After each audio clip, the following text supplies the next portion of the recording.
بدون سلام.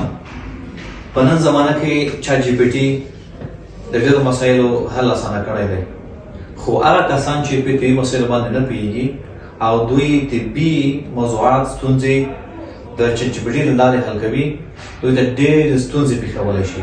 که چېرته یو عادي کس چې مسلکي نه وي، د طب ډاکتر نه وي یا محصل نه وي، دوی پکې مثلا د سر درد په اړه ستونزه شریکوي، کې دا هم ورته وایي چې کېدای شي ستا دغه سر د دماغو د کینسر د وجې وي.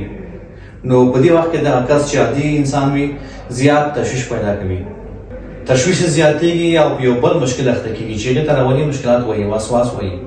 یا مثلا یو مریض د خپل معدې درد په اړه د چات جی پي ټي څخه مشوره غواړي، کې دا هم ورته وایي چې د معدې د کینسر د وجې هم دغه درد پیدا کېږي، کېدای شي هغه د عادي مشکل د وجې وي، یا هم سردرد د عادي زکام د عادي خفګان، یا هم د معدې د مشکل په اساس وي.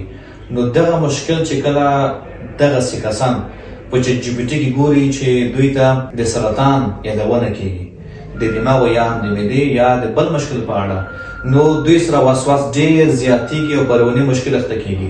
نو دغسې کسان باید د چات جی پي ټي په داخل کې خپل مشکل لاړ شي، د متخصص سره مشوره وکړي او دغه ستونزه حل کړي. مننه.